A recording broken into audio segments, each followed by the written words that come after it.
Hi Thomas, I think your contribution was really interesting, and I want to definitely hear more about the concept of Learning 2.0. I think it's really interesting.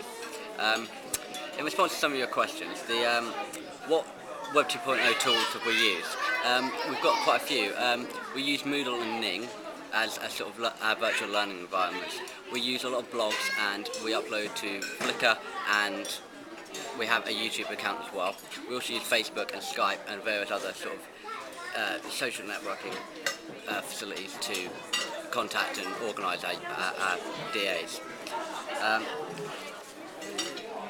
In response to what tips would you give for someone using Web 2.0 for the first time, I think starting off small would be the best way, in sort of a structured, comfortable environment, because a lot of the thing about Web 2.0 is that it can be complete information overload. It can be too intense.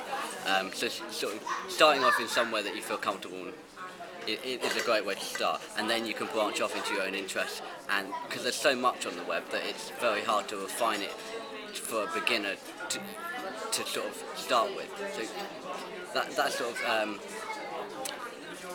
the response to that question.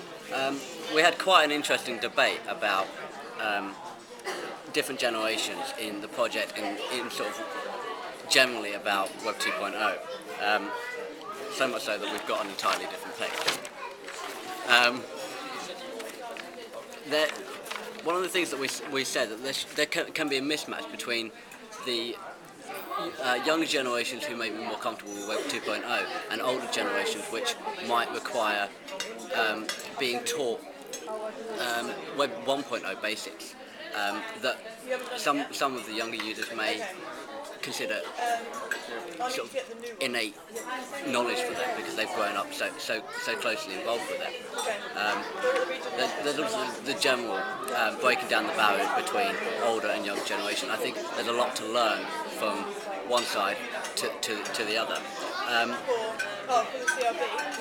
I think younger volunteers are a great sort of tool that we can use to increase participation from older generations, because we can allow people who are completely comfortable with digital technology to share their enthusiasm and their passion and their knowledge and skill with an older generation that might have a lot to offer them in return.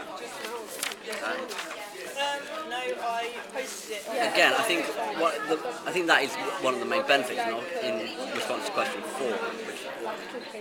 But there is also a pitfall in that the types of knowledge and skills that want to be taught by each age group may be different. And that, like I was saying, that Web 1.2.0 may be the things that older generations are less comfortable with and want to learn, whereas younger generations are so comfortable with Web 2.0 that they may not have the skills to teach older generations the skills that they need to learn. And I think that there's a lot to sort of train and develop those relationships so that one side can teach the other effectively. I guess that would be one of the questions I'd ask back to you, is that how would you approach that generational gap, and could you give any examples of where younger people are helping older people become digitally included? If so, we'd love to hear about those. Thank you. Bye from Lincoln and Nottingham, ULA Day. No, that's not quite.